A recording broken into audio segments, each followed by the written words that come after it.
যুদ্ধবিরতি ভেঙে পঞ্চম দিনে গড়িয়েছে ইরান আমেরিকার মধ্যকার সামরিক উত্তেজনা। ইরান জুড়ে শোনা যাচ্ছে মুহুর্মুহু বিস্ফোরণ।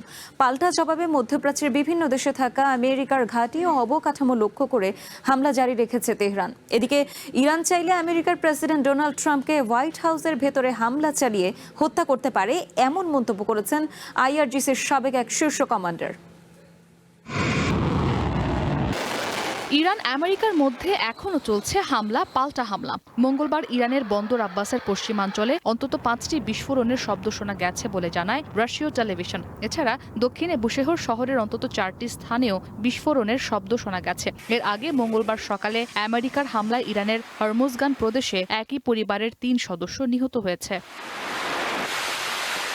বন্দর আব্বাস বুশেহর ছাড়াও ইরানের পশ্চিমের আরেক বন্দর নগরী মাহশাহর ও আবদান শহরে হামলা চালিয়েছে আমেরিকা। এই দুটো শহরেই মধ্যপ্রাচ্যের সবচেয়ে পুরনো তেল শোধনাগার অবস্থিত। স্থানীয় সময় দুপুরে এই হামলা চালানো হয় বলে জানান খুজেস্তান প্রদেশের ডেপুটি গভর্নর।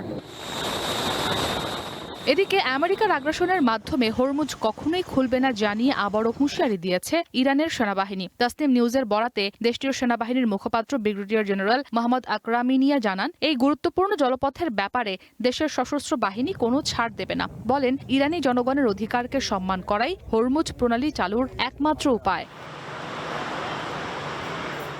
অন্যদিকে হরমুজ প্রণালীতে ইউনাইটেড আরব আমিরাতের 2টি তেল ট্যাঙ্কারের উপর ইরানের হামলার তীব্র নিন্দা জানিয়েছে গালফ কোঅপারেশন কাউন্সিল জিসিসি। এই ঘটনাকে জাতিসংঘ নিরাপত্তা পরিষদের 2817 নম্বর প্রস্তাবের সুস্পষ্ট লঙ্ঘন বলে অভিহিত করেছেন কাউন্সিলের সভাপতি জাসেম মোহাম্মদ আল বুদায়ি। এছাড়া হরমুজ প্রণালীতে নিরাপদ যাতায়াত ব্যবস্থা পুনরুদ্ধারে আমেরিকা ও ইরানের প্রতি আহ্বান জানিয়েছে চায়না। হরমুজ নিয়ে চলমান অস্থিরতায় উপসাগরীয় আকাশসীমার উপর দিয়ে উড্ডয়ন না করতে সতর্কতা জারি করেছে ইউরোপীয় বিমান চলাচল নিরাপত্তা সংস্থা।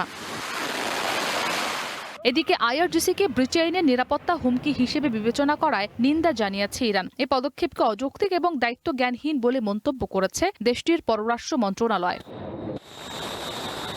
ইসরাত মুক্তি, ওয়ান ইন্টারন্যাশনাল ডেস্ক।